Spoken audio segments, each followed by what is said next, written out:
观众朋友们好，这里是大时局，我是志哥。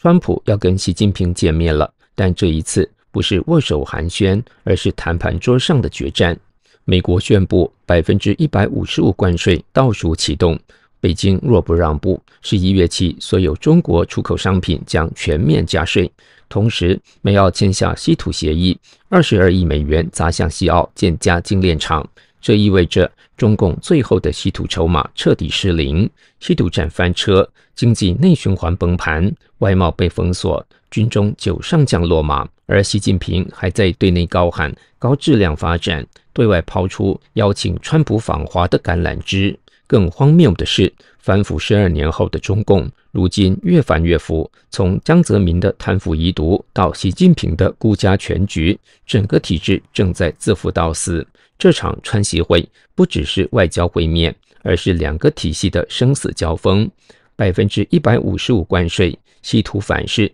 军中清洗，这一次北京可能撑不住了。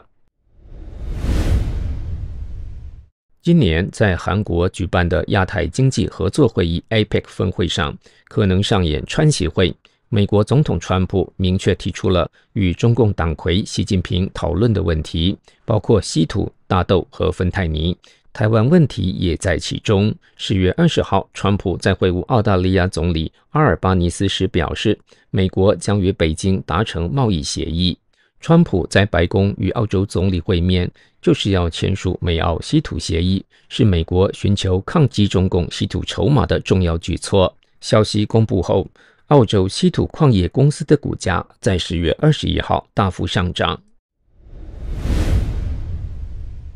目前，中国掌控了全球约70%的稀土开采及90%的稀土加工，这些材料被广泛应用于国防设备、电脑晶片以及汽车等领域。美国还宣布将在西澳投资兴建一座年产100吨的先进加精炼厂。美国进出口银行准备对这个项目提供约22亿美元的融资。近几个月来，川普政府已经陆续宣布投资多家企业，包括美国稀土矿商 MP 材料、加拿大的三部曲金属公司及美洲锂业公司，这些公司都在美国境内有开发项目。作为回报，美方获得了这些企业的部分股权。澳洲是关键矿物的重要供应国，由于提炼加工有较大的环境风险，这个过程交由中国企业来完成。没想到，这反而成了中共耍无赖实施稀土讹诈的本钱。除了稀土协议，川普还说，目前美英澳三方数十亿美元的潜舰合作协议正在全速推进。川普说，眼下最重要的事情就是与北京达成公平的贸易协议。美中之间过去几个月来在伦敦、日内瓦、斯德哥尔摩和马德里等地谈判，其中最关键的议题便是稀土。本月初，中共突然祭出稀土出口新管制，川普政府随即用100%关税做出回击，中共态度立刻有所软化。中美双方也同意展开新一轮贸易磋商。美国贸易代表格里尔10月20号指责中共进行经济胁迫，并出言警告。格里尔说，恐吓的企图阻止不了美国重建造船基地，也挡不住美国对中共的做法采取适当回应。上周，美国财长贝森特接受《金融时报》访问时指出，中共自身经济衰弱，就想透过稀土出口管制把其他国家也拖下水，但此举伤害最大的还是中共自己。至于台湾问题，川普回答说，我想这会是其中之一，但我现在不会谈。川普谈到中共入侵台湾的可能性时强调，美国军事实力的威慑力量远远超过其他国家，根本不是一个级别的，因为美国拥有迄今为止世界上最强大的军事力量，我们什么东西都是最顶尖的，没人会来招惹。我也完全不觉得习主席会这么做。关于台湾和其他议题，我认为我们会谈得非常好。川普还澄清了中共在军事发展方面领先西方的讹传。川普对记者说，你读错报纸了，我们在 AI 方面大幅领先共产中国，从先进武器的角度来看，我们在军事上也大幅领先中国。川普还说，我们还拥有一些很多人甚至闻所未闻的武器，而且这些武器项目是我4年前启动的。我4年前重建了军队。美国作家鲍勃·伍德沃德在其著作《愤怒》中提到，川普曾经透露，美国拥有秘密的尖端核武器，连习近平和普京都不知道。伍德沃德说，川普在担任美国总统的第1任期间，曾经告诉他，我已经建立了核武器系统，这是美国以前没有的武器系统。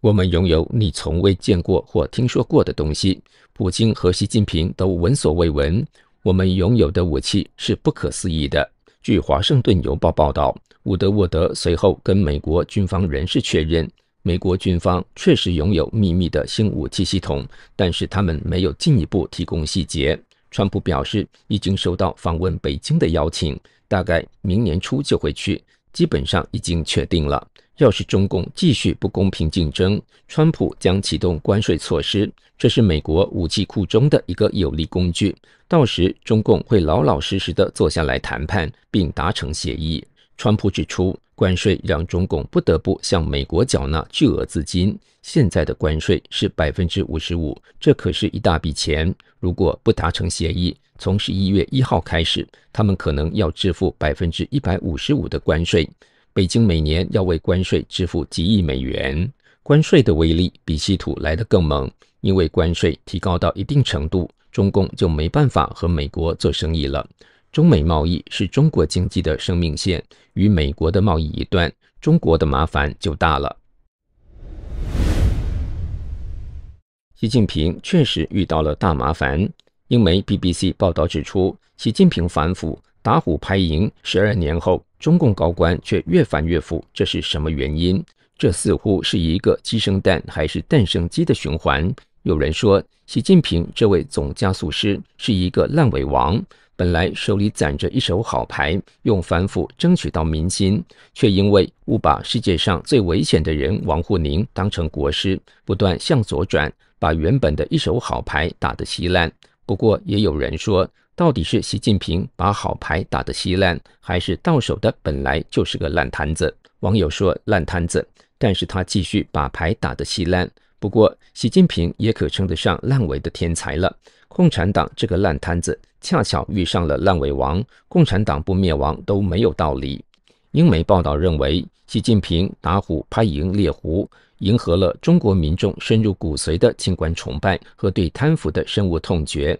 借助这种民意基础开启的反腐运动，习近平确实建立了第一波政治声望。如今中共20届4中全会前夕，官方一次性宣布9名共军上将落马，其中8名为中央委员。这说明在习近平开启反腐风暴12年后，中国正处在一个声势更大的反腐浪潮之中。而在中共20届4中全会上，需要确认的落马中央委员总数可能创纪录。人们不禁提出一个问题：为什么在10多年的高压反腐后，中共腐败却更加猖獗？新加坡国立大学李光耀公共政策学院副教授吴木銮认为，中共反腐机构没有独立性，所以解决不了问题。新加坡、香港等能解决腐败问题的地方，基本都有独立机构，而中共反腐过程中还有很多操控，要抓谁不抓谁，都由上头说了算，由最高层决定。吴木銮说，中共反腐是自上而下驱动的，是习近平自己的想法在主导，所以很难预测他什么时候想做什么，什么时候反腐外界不知道。这些腐败案件基本处理不完，只是什么时候处理的问题。此外，重要的是中共没有独立司法体系，没有公民社会监督，怎么反腐、何时反腐都靠党内处理，所以很容易被误解为政治斗争，即使不是，也很容易被误解为政治清洗。中共的腐败是系统性的，是制度性的，只要中共存在，腐败就会存在。所以习近平上台至今13年，一直在搞反腐打虎，却越反越腐。中国问题专家王友群认为，主要原因可能有下面3点。第一，江泽民留下的烂摊子没治了。江泽民最典型的就是贪腐治国，让中共官场迅速变成权钱色交易的大卖场。拿军队来说，将提拔重用的中共政治局委员、中央军委副主席郭伯雄、徐才厚，就是军队最高层的2个严重腐败分子。在郭徐的带头作用下，军队的腐败向大坝决堤，一泻千里。前中共国家主席李先念的女婿，时任国防大学政委、空军上将刘亚洲，2016年7月6号在一次会议上讲，在郭伯雄、徐才厚掌控中央军委的10年里，军队成了什么样？军队成了一个大卖场，什么东西都有价，什么东西都可以标价。在他们的把持下，军队成了一滩烂泥。这滩烂泥不是敌人陷进去拔不出来，而是我们自己陷进去拔不出来。也就是说，在江泽民当政和当太上皇时期，江已经把中共变成了全世界最腐败的党。第二，邓小平留下的烂摊子没治了。60之后，已故中共最高领导人邓小平高调提出改革开放，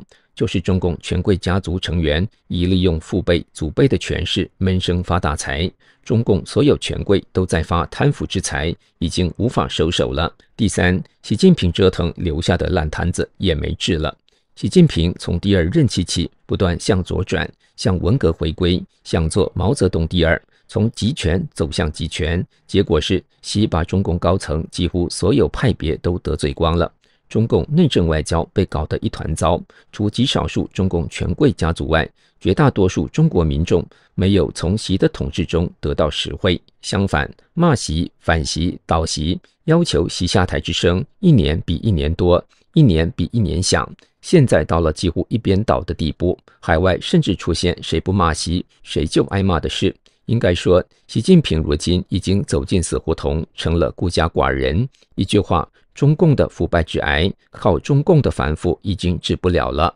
这里是大时局，感谢您的陪伴与思考，请订阅、分享并打开小铃铛，一起在动荡中坚守真相，在黑暗中点燃希望。